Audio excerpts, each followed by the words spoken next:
itu benar-benar sudah menempel kuat di fungsinya. Kalau di paus itu kan bisa copot-copot ya. Nah, tapi paus itu yang permanen.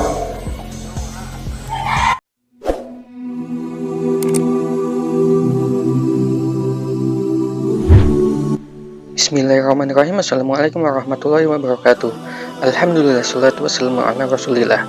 Balik lagi bersama gue Adit di channel Aditya Rahman. Kasus penyerangan terhadap tokoh agama di Indonesia kembali terjadi dan terjadi lagi. Kali ini korbannya adalah seorang ustadz bernama Abu Syaid Chaniago. Korban diserang oleh orang yang tidak dikenal ketika tengah memberikan ceramah di Masjid Baitus Syakur, Batam, Kepulauan Riau. Video yang merekam detik-detik penyerangan terhadap Ustadz Chaniago itu pun lantas beredar luas di media sosial. Puluhan jamaah yang ada di lokasi pun sontak berteriak histeris menyaksikan kejadian tersebut.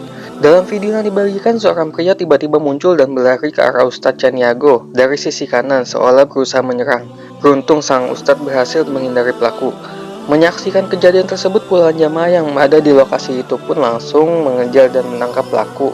Untungnya tak terdapat luka serius yang ditimbulkan dari penyerangan tersebut. Orang mencopot bibit palsu.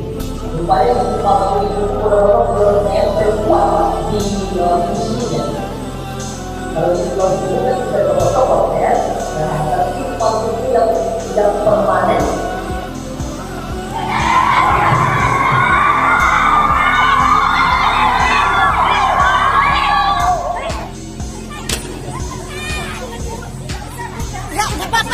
Nanti dikasih ke polisi dia kayak ini.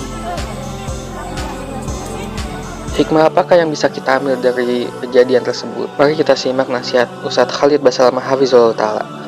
Sebelum lanjut, klik tombol like, komen, dan subscribe, dan bagikan kepada teman dan kerabat kalian. Seorang mukmin tahu dunia hanya fasilitas saja untuk mengejar akhirat yang abadi, teman-teman. Akhirat yang abadi, kejar di sana. Walad darul akhiratu lahiyal hayawan, kata Allah. Darul akhirat, tempat akhirat adalah kehidupan yang abadi. Di akhirat, kata Nabi SAW, kalau seorang mukmin masuk ke dalam surga, tidak ada capek, nggak ada gangguan orang, nggak ada sedih, nggak ada penyakit, nggak ada buang air besar, nggak ada buang air kecil. Makanan dan minuman yang dimakan ahli surga yang tidak dibutuhkan oleh tubuhnya akan keluar dalam bentuk keringat yang lebih wangi dari bau kasturi.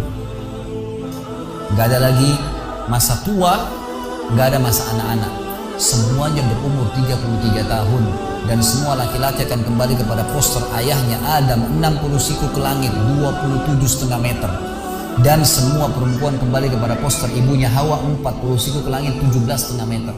Gak lebih ya daripada itu, dan gak pendek gak tinggi. Jadi teman-teman yang pendek gak usah khawatir. Ini cuma dunia.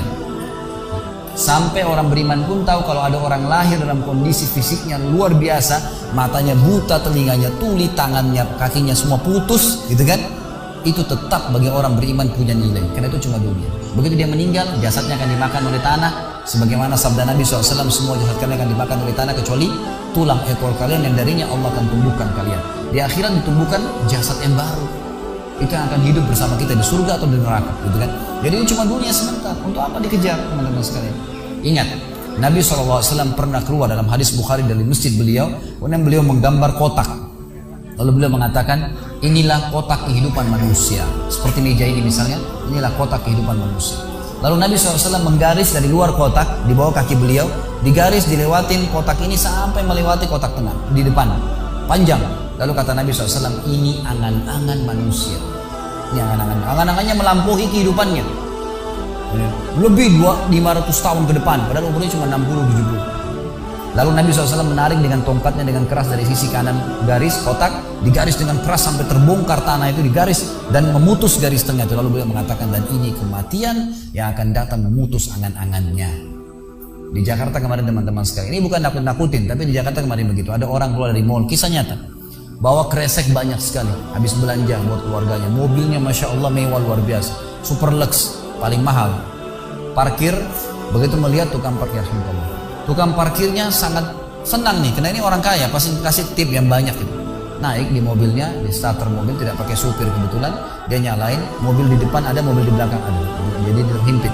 Tiba-tiba orang ini tuh starter mobilnya diinjak gas dengan sangat keras, mundur ke belakang, nabrak mobil di belakang, hancur total. Tukang parkirnya pun tadi jadi marah. Pak, apa nggak lihat ngambil marah-marah? Tapi anehnya orang ini gasnya terus kencang, gitu ribut, gitu kan? Maka tukang parkir curiga, dibuka pintu, orang itu sudah meninggal dunia. Teman-teman sekalian, pernah nggak orang ini berpikir dia akan mati pada saat keluar dari mall? Kalau dia tahu dia tidak bakal keluar ke mall tuh. Di depan mata saya pernah ada orang meninggal di rumah sakit ayah saya. Kebetulan di Makassar beliau punya rumah sakit dan itu di pinggir jalan raya. Sore hari subhanallah ada anak muda. Saya pas lagi di teras lantai 2 rumah ayah saya itu kelihatan jalan raya. Jadi kelihatan orang kejadian ini. Ada anak muda lagi pakai motor, waktu itu motor baru dia jalan. Jadi jalurnya 2 jalur gitu kan. Rupanya motor ini motor itu dari arah sana. Kemudian di sini ada mobil pick up yang pelan jalannya gitu. Ada mobil truk pelan jalannya. Di belakang ini rupanya ada mobil truk pelan, di belakangnya mobil pick up. Mobil pick up ini mungkin kena terganggu. Dia bukan ngelewatin dari kiri, dia keluar ke jalur sebelah. Keluar, motor yang tadi lagi kencang dia kayak sangka tabrak, meninggal di tempat. Jatuh tergeletak, motornya dibawa, dicek di rumah sakit ayah saya di klinik, ternyata sudah meninggal dunia. Saya lihat orang itu subhanallah tergeletak. Ada beberapa produk yang dia bawa di motornya. Lalu saya bertanya, saya muhasabah sendiri. Orang ini pernah berpikir nggak ya waktu keluar rumah nanti akan dia tabrakan, dia akan jatuh? Saya yakin tidak. Kalau dia berpikir dia tidak akan keluar dari rumahnya. Tapi begitulah ajal kalau datang teman-teman sekalian. Kalau datang tidak akan terlambat sesaat atau berkurang sesaat. Harus pahamin, gitu kan? Jadi jangan sampai kita berlebihan. Saya tanya teman-teman, Anda jujur jawab. Kalau seandainya Anda ke dokter, lalu kemudian dokter mengatakan maaf Pak, Bu, umurnya tinggal 2 minggu menurut ilmu medis. Ini ada penyakit parah, tinggal 2 minggu, dokter nggak bisa obatin lagi. Kira-kira orang yang seperti ini sudah divonis sama dokter akan mati 2 minggu lagi? Nggak ada lagi, sudah kankernya, sudah tumor segala macam di tubuhnya, sudah segala macam penyakit. Nggak bisa lagi hidup orang ini. Kemudian ada orang datang, temannya bilang, itu si fulan ceritain kamu. Kira-kira dia masih mau ribut berkelahi? Itu orang tuh mau mengambil hakmu, masih mau ngebut lagi? Sudah semua, dah sudah, mau tahu. Ini 2 minggu lagi mati. Semestinya teman-teman tidak usah tunggu vonis dokter nih. Siapa bisa jamin sekarang di masjid ini teman-teman ada dari tembok ini tiba-tiba malaikat maut, saya lihat antum tidak lihat, orang roh saya tinggal dikenang. Khalid Basalamah pernah ceramah, selesai. Dan Anda juga bisa begitu setiap saat. Bagaimana orang bisa tenang nih dalam kemaksiatan kepada Allah sementara setiap saat malaikat maut bisa datang jemput dia dan ada hisab semuanya? Ini bahaya sekali.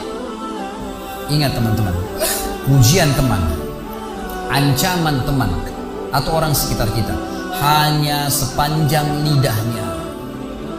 Kamu hebat ya, kamu kaya ya, kamu gagah ya, kamu cantik ya, sepanjang lidahnya demi Allah. Mau apa itu? Apa yang mau direbut? Orang-orang setengah mati sholat malam sejam 2 jam, besok ceritain ke orang hanya butuh pujian sepanjang lidah dia. Untuk apa? Teman-teman yang suka riak nih, saya ajarin caranya gampang. Ada caranya gampang. Kalau Anda besok pagi mau cerita kepada teman-teman Anda di kantor atau tempat, saya tadi malam sholat malam, gak usah tunggu besok pagi setengah mati, ngantuk-ngantuk nanti malam bangun. Jam 2 malam sebentar datangin rumah teman yang jadi target, ketok pintunya, ini saya mau sholat, lihat ya, selesai gitu kan. Untuk apa nunggu besok setengah mati gitu kan. Gak ada gunanya riak, pujian orang sepanjang lidahnya, jangan, gak ada gunanya. Jadi teman-teman sekalian sadarilah mati akan datang dan jadilah seperti Bilal radhiyallahu anhu, sahabat Nabi yang mulia. Waktu ditanya, ma ra'yuka bil maut, apa pendapat Anda dengan kematian? Kata beliau, marhaban bil maut, selamat datang kematian. Apa yang saya mau takutin? Apa yang dia mau takutin kalau selama hidupnya dari bangun tidur sampai tidur semua ketaatan? Pastilah terbalik, orang rindu, gitu kan? Orang mukmin itu rindu. Waktu terjadi perang Yarmuk tahun 14 Hijriah, waktu itu dipimpin oleh Khalid bin Walid dengan di situ di dalam pasukan ada Sa'id bin Zaid. Sa'id bin Zaid salah satu dijamin masuk surga. Teman-teman bisa nonton serialnya di website di www.khalidbasalamah.com, ada serial sahabat. Saya ceritakan di situ ceritanya. Jadi kata Sa'id bin Zaid, waktu kami berhadapan dengan pasukan Bizantium, Romawi, Nasrani ini, mereka jumlahnya 120.000 orang, dipimpin oleh pendeta-pendeta dengan salib-salib yang besar dari emas. Lalu mereka memukul pedang-pedang mereka di perisai mereka sambil melantunkan yel-yel mereka sehingga membuat kami pun sempat nyali kami ciut, itu kata Sa'id bin Zaid. Lalu subhanallah, datanglah Abu Ubaidah bin Jarrah, pimpinan perang yang lain, mengatakan, ya muslimin, beginilah, begitulah, semangatlah, pahala jihad disampaikan. Lalu tiba-tiba ada satu orang yang membakar semangat kami. Satu orang, dia datang mengatakan, wahai Abu Ubaidah, pimpinannya, wahai Abu Ubaidah, saya sekarang sudah tidak sabar, mau mati syahid, saya mau masuk sekarang ke sana. Gitu kan? Ada pesanmu untuk Rasulullah SAW? Ada pesan tidak untuk Nabi? Saya sudah tahu saya akan mati nih. Kata Abu Ubaidah, sampaikan salam kami dan kami memperjuangkan agamanya. Orang itu pun masuk ke pasar, ke musuh sendirian, menembus musuh tersebut sampai mati syahid. Kata Sa'id bin Zaid, suatu saya lihat semangatnya orang tersebut dan tahu yakin dengan janji Allah benar, maka saya loncat dari kuda saya lalu saya tunduk, kemudian saya membaca Allahu Akbar lalu saya menyerang musuh. Semenjak itu rasa takut saya hilang dan akhirnya kami memenangkan peperangan. Jadi teman-teman sekalian, mati itu akan dilalui. Dan memang mati sebuah pintu, kita harus lalui. Tanpa mati tidak bisa. Tapi orang beriman tahu, mati itu justru kebahagiaan buat dia. Karena semua yang bertahun-tahun dia kerjakan, dia akan panen di sana. Semua kehidupan abadi ada di sana, maka dia rindu dengan mati. Tidak perlu takut, gitu kan? Toh akan datang. Jadi harusnya difahami masalah-masalah seperti ini. Kasus penyerangan terhadap tokoh agama di Indonesia bukanlah hal yang pertama kalinya terjadi. Sepanjang tahun 2021 ini setidaknya ada 5 kasus penyerangan, seperti penyerangan terhadap mendiang Syekh Ali Jaber yang ditusuk saat mengisi acara wisuda di Masjid Al-Falahuddin, Lampung. Sekian video kita kali ini, semoga kita bisa mengambil pelajaran dan hikmah dari kejadian video barusan. Wabillahi taufik, akhir kalam. Wassalamualaikum warahmatullahi wabarakatuh.